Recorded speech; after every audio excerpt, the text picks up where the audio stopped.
En esta clase revisaremos la unidad número 2, que se llama Reacciones químicas. Inicio de la clase. Antes que todo debemos revisar el objetivo, y este es identificar la reacción química como un proceso de reorganización atómica que genera productos y se representa mediante una ecuación química. Antes de continuar con el desarrollo de la clase, quiero que observen las siguientes imágenes que están representando algunos de los cambios que sufre la materia. No olvidemos que materia es todo aquello que nos rodea, por lo tanto, todo aquello que nos rodea siempre sufre cambios. Revisemos algunos ejemplos de la vida cotidiana. La primera imagen nos muestra la oxidación de los metales. En la número 2 podemos ver una naranja en descomposición.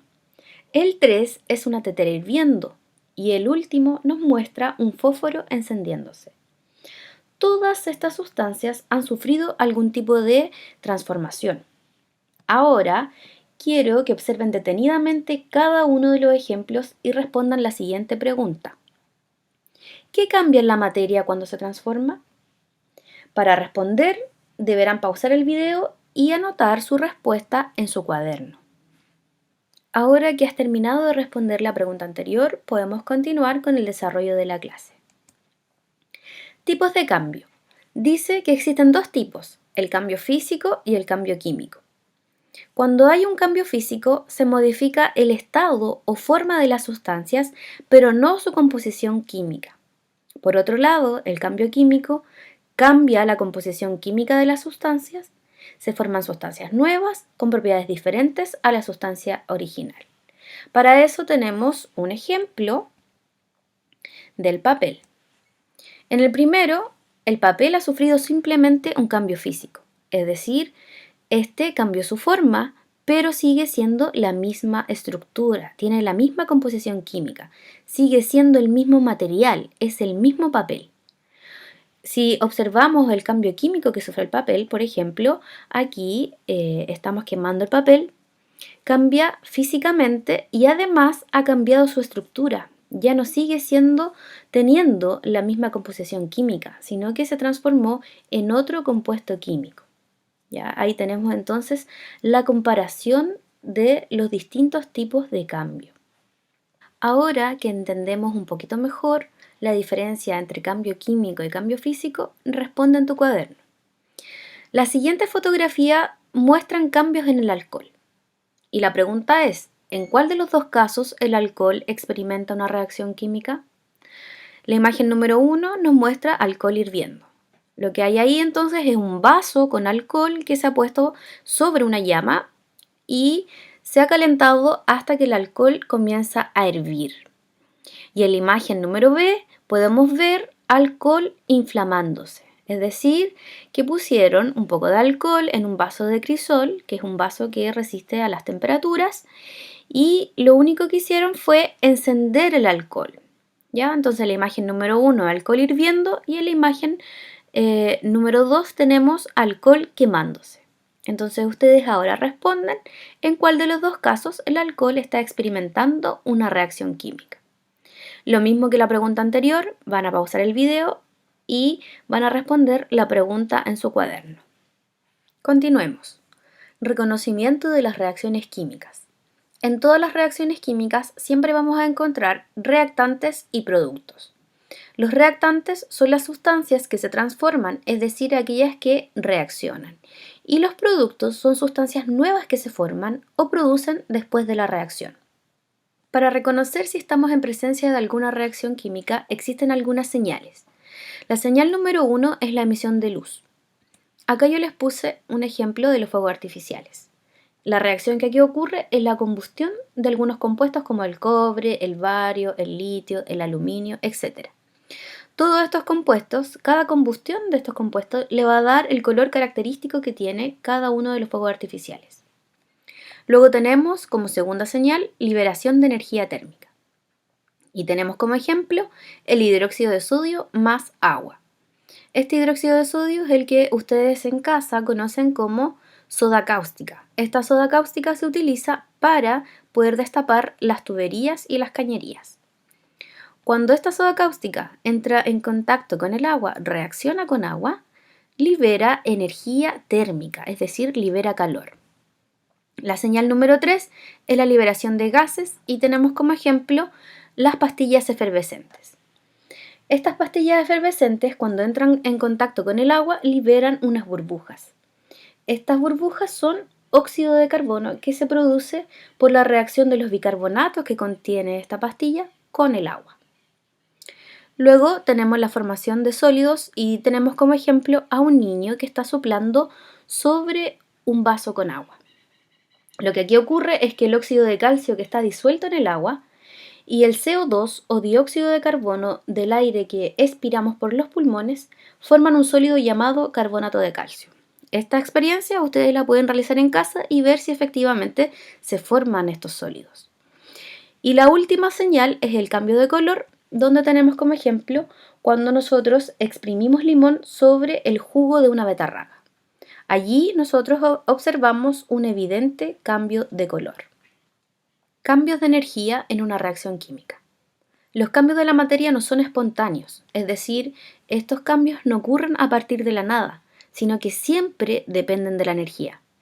En todas las reacciones químicas existe un intercambio de energía con el entorno. Por lo tanto, vamos a tener dos tipos de reacciones químicas. Primero están las exergónicas, que son aquellas que liberan energía hacia el entorno, y luego tenemos las endergónicas, que son las que absorben energía desde el entorno. Pero existen muchos tipos de energía, como la energía mecánica, la energía potencial, la energía eléctrica, etc., entre muchos otros tipos de energía que hay. Pero nosotros nos vamos a enfocar solamente en la energía térmica. Por eso es que cuando hablemos de una reacción exotérmica, nos estaremos refiriendo a una reacción donde se libera energía calórica hacia el entorno. Tenemos el ejemplo de un fósforo. Cuando este reacciona, lo que hace es liberar energía hacia el entorno.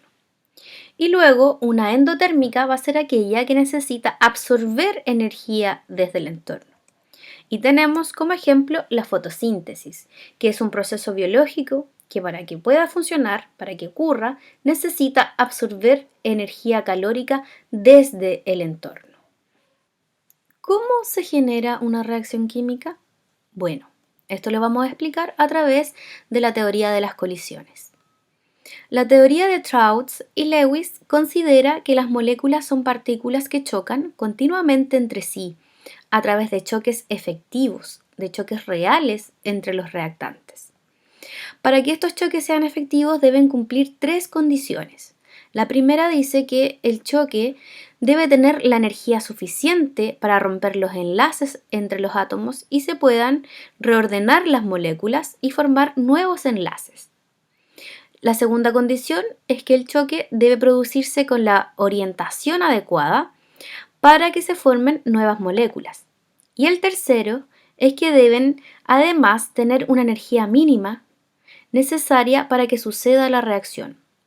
Esta energía se conoce como energía de activación. Solo las moléculas o átomos que alcancen un valor superior a esta energía de activación podrán formar productos. Acá tenemos un ejemplo y esta imagen me está mostrando los tres momentos que tiene la reacción química. Al principio, donde dice antes de la colisión, me muestra los reactantes. Allí tenemos un nitrilo de cloruro y una molécula de cloro. Ambos reaccionarán, pero para eso, según la teoría de colisiones, deben colisionar con la fuerza suficiente, con la orientación correcta y además superar la energía mínima de activación. Si eso ocurre, debería obtener al final mi producto nuevo. Y efectivamente es así, porque al principio como reactantes teníamos cloruro de nitrilo y cloro, y como producto vemos que tenemos dióxido de nitrógeno y una molécula de cloruro. Por lo tanto, en esta reacción los choques, las colisiones fueron efectivas, porque lo hicieron con la fuerza necesaria, con la orientación correcta y superaron la energía de activación. Por el contrario, si nos fijamos en el siguiente ejemplo, vemos que las moléculas no chocaron con la orientación correcta, no tuvo la fuerza suficiente y tampoco superó la fuerza mínima, que es la que conocemos como energía de activación. Por lo tanto, lo que me aparece al final es que la colisión no tuvo éxito y lo único que hicieron las moléculas fue rebotar, pero no lograron formar un producto nuevo. Bueno, ahora que entendemos un poquito mejor la teoría de las colisiones, estamos listos para escribir una reacción química.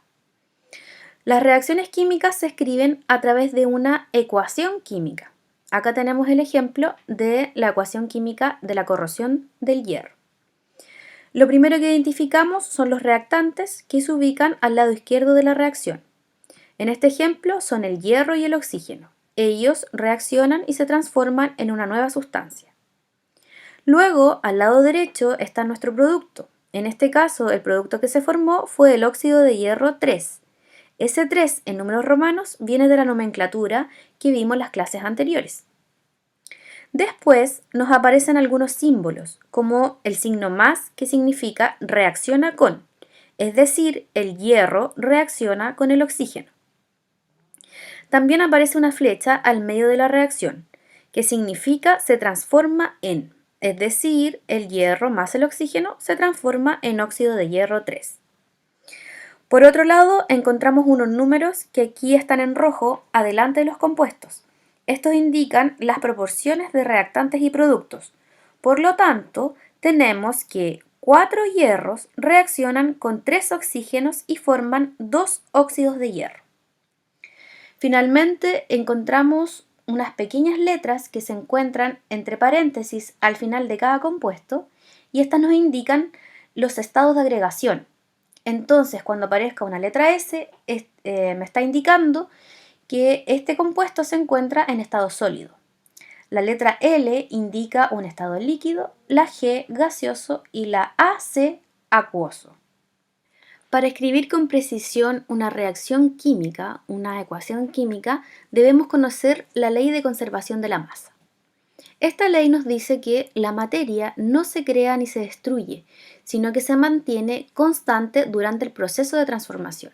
Es decir, que durante una reacción química, la masa se conserva, se mantiene constante. Acá tenemos un ejemplo de la reacción química del hidrógeno más el oxígeno que forman la molécula de agua. Lo primero que allí aparece es que debe haber igual número de átomos de cada tipo, de hidrógeno y oxígeno, a ambos lados de la flecha. Es decir, que tenemos que tener la misma cantidad de hidrógenos al lado izquierdo y la misma cantidad de hidrógenos al lado derecho.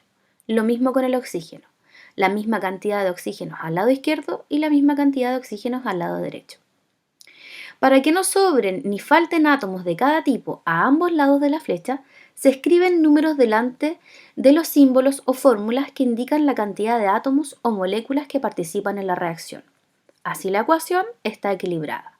Por lo tanto, lo que yo le había mencionado antes, estos números que aparecían adelante de la molécula, se escriben para poder balancear la ecuación química y la reacción quede equilibrada y tengamos la misma cantidad de materia al lado izquierdo y la misma cantidad de materia al lado derecho.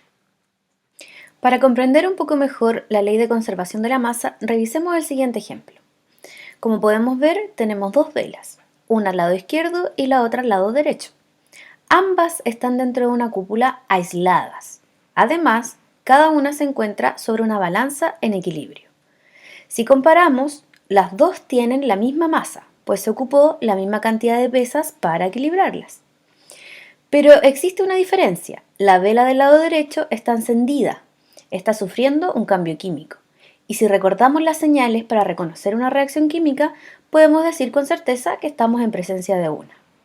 La reacción de combustión que aquí ocurre emite luz, libera gases y también libera calor.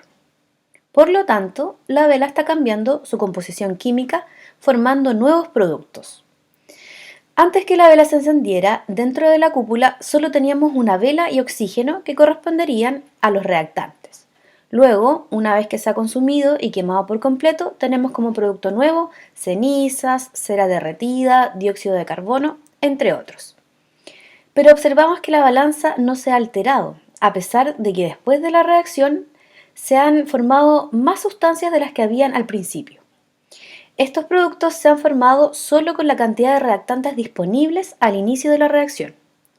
Lo único que ocurrió es que los reactantes, la vela y el oxígeno, se transformaron en sustancias nuevas, en productos nuevos, como ceniza, cera derretida, dióxido de carbono, pero siguen estando en las mismas proporciones o cantidades. Por lo tanto, la balanza no se altera y se mantiene en equilibrio, es decir, la masa se ha conservado. Para verificar que los contenidos que vimos en clase, ustedes los entendieron, van a tener que desarrollar la actividad número 1, 2 y 3 de las páginas 100 y 101 del texto del estudiante. Cuando termine su tarea, me envía su desarrollo a mi correo electrónico. Finalmente, tenemos el cierre de la clase. Para poder cerrar nuestra clase, yo aquí les planteo 3 enunciados que ustedes deberán completar en su cuaderno. Algo que aprendí hoy fue, algo que todavía no entiendo es, para la próxima clase me gustaría. Ustedes entonces completan los enunciados con su respuesta. Cualquier duda o consulta que tengan respecto a la clase de hoy, pueden escribirme sin ningún problema a mi correo electrónico.